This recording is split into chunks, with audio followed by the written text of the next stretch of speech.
Son visage est tourné vers moi. Cependant, ce n'est pas moi qu'elle regarde, mais retrouver toutes les détresses de l'enfance. Chaque dimanche, on nous a emmenés à la messe. Dans la douceur du matin, tout sur la terre semblait fait de matière irisée.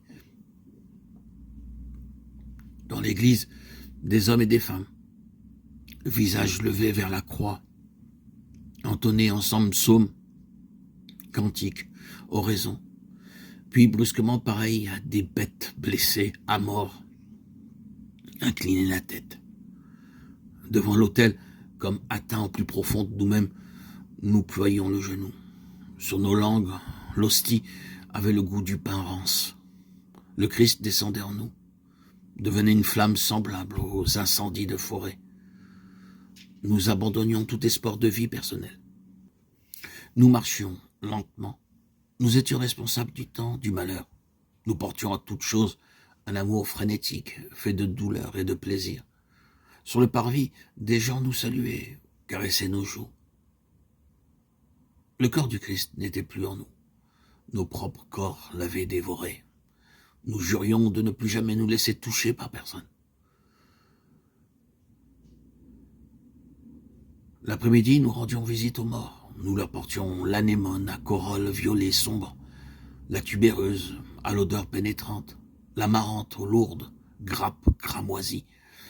Dans l'immensité du monde, le cimetière paraît une ville antique. Sous nos genoux, la terre vivait. Front baissé vers les tombes, nous parlions aux morts. Nous devions leur dire que depuis notre naissance, nous allions à eux. Ils devaient nous attendre, même ceux qui, depuis des siècles, n'étaient qu'ossements dans leur cercueil, car nous ne commettrions aucun péché pour être certains de les rejoindre. Nous devions leur dire que, soumis à eux, nous devenions les détenteurs du secret qui leur avait été révélé à l'heure où on avait rabattu le drap sur leur face et que le prestige de leur mort rejaillissait sur nous.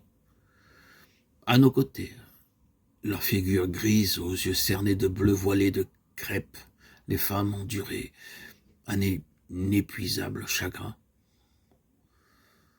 Nous découvrions la misère de notre chair, la vie nous semblait anormale. Nous avions l'impression que le sol s'enfonçait sous nos pieds. Cependant, nous savions que les disparus n'étaient pas au cimetière, mais dans la maison. Ils ne l'avaient jamais quitté. Ils n'avaient pas été descendus en terre à bras d'hommes. Des caisses l'avaient été, portant leur nom gravé sur des rubans de métal. Ils étaient à l'intérieur des murs, rigides, droits, pesant de tout leur poids contre les fausses portes qui jamais ne s'ouvriraient. Pris dans le plâtre, les poutres, le salpêtre, ils se tenaient en rang serré, même ceux qui avaient péri dans le ventre de leur mère, même ceux qui n'avaient vécu qu'un jour, même ceux qui n'avaient pas reçu de sépulture, même ceux qui avaient disparu en terre étrangère. Ils étaient la charpente de la maison,